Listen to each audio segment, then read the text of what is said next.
Politik Indonesia selalu saja seru untuk dibicarakan. Terkadang polemiknya tak masuk nalar sehat kita sebagai rakyat. Inilah opini politik dengan harapan agar negeri kita selalu terawat. Telak, Istana minta keluarga Soeharto angkat kaki dari TMII. Indonesia adalah serpian surga. Indonesia punya segalanya yang dibutuhkan untuk hidup. Sumber daya alam Indonesia sangat kaya dan melimpah ruah. Tak ada negara yang menandinginya.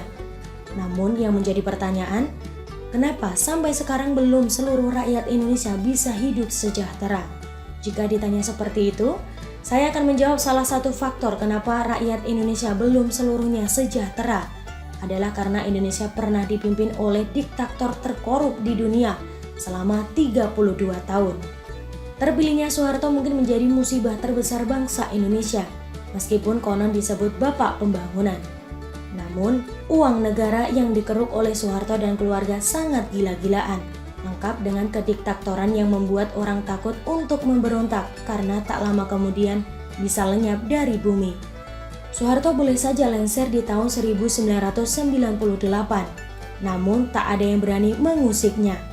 Soeharto dan keluarga masih dianggap menakutkan dan berbahaya meskipun sudah tidak menjadi penguasa dengan kekayaan gila-gilaan hasil menjarah uang negara. Soeharto dan keluarga bisa melakukan apapun yang dikehendakinya, termasuk menghancurkan orang yang berani mengusik keluarganya. Berpuluh-puluh tahun, kuku Soeharto dan keluarga menancap kuat di bumi pertiwi. Beberapa aset negara yang seharusnya dikuasai oleh negara justru dikuasai oleh yayasan keluarga Soeharto. Tak ada yang berani mengusik. Habibie, Gus Dur, Megawati, serta SBY lebih memilih diam, meskipun berpuluh-puluh tahun TMII dikuasai oleh Yayasan Soeharto. Saya kira soal ini banyak rakyat yang belum tahu. Saya sendiri baru tahu sekarang. Selama ini saya pikir TMII dikelola oleh negara dan pendapatannya masuk kas negara. Ternyata TMII dikelola oleh keluarga Soeharto dan pendapatan masuk kantong mereka. Uniknya, justru seorang mantan tukang kayu yang berani mengusik keluarga Soeharto. Tak tanggung-tanggung, mantan tukang kayu tersebut berani mengusir keluarga Soeharto dari TMII. Benar-benar presiden yang urat takutnya sudah putus. Saya rasa sejauh ini baru mantan tukang kayu tersebut yang berani menentang keluarga Soeharto demi kepentingan rakyat Indonesia. Seperti diketahui, gagasan pembangunan TMII memang dicetuskan oleh Siti Hartinah atau yang lebih dikenal dengan sebutan Ibu Tien Soeharto. Namun, pengelolaannya adalah Yayasan Harapan Kita, di mana pengurusnya adalah keluarga Soeharto. Sejumlah anak Soeharto dan keluarganya menduduki posisi penting. Bambang Trihatmojo selaku pembina, Siti Hardianti Indra Rukmana sebagai ketua umum, dan Sigit Harjo Judanto selaku ketua.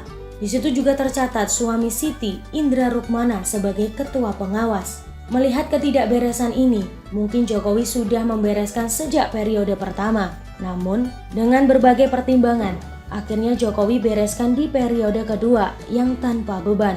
Tidak ada beban apapun bagi Jokowi untuk membereskan ketidakberesan TMII.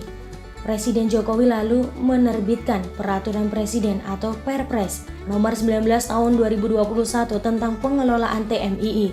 Inti Perpres itu menetapkan penguasaan dan pengelolaan TMII dilakukan oleh Kemensetnek, sekaligus menandai berakhirnya penguasaan dan pengelolaannya oleh Yayasan Harapan Kita. Setelah Presiden Jokowi menerbit Perpres nomor 19 tahun 2021 tentang pengelolaan TMII, Menteri Sekretaris Negara Pratikno meminta Yayasan Harapan Kita yang dikelola oleh keluarga Soeharto angkat kaki dari Taman Mini Indonesia Indah atau TMII.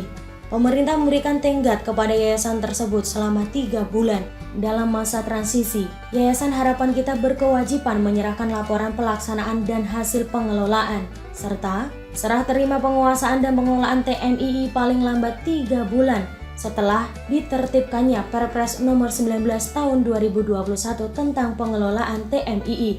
Pratikno menyatakan bahwa karyawan tetap yang selama ini bekerja di TMII diharapkan terus bekerja seperti biasa selama masa transisi. Pemerintah juga memastikan para karyawan tetap memperoleh hak-hak keuangan dan fasilitas lainnya sebagaimana selama ini. Saya kira Baru kali ini ada pemerintahan yang berani mengusik keluarga Soeharto, bahkan sampai meminta untuk angkat kaki. Sebenarnya permintaan ini masih cukup halus sebab tidak sampai menempuh jalur hukum atas penyelewengan yang dilakukan oleh keluarga Soeharto. Tapi meskipun begitu, saya kira hanya Jokowi dan jajaran yang berani melawan keluarga Soeharto yang telah bertahun-tahun mengeruk uang negara untuk kepentingan pribadi. Semoga Jokowi beserta jajarannya sudah menyiapkan diri untuk menghadapi berbagai kemungkinan setelah berani mengusik keluarga Soeharto. Tulisan Ayas dari siwo.com. Terima kasih dan sampai jumpa.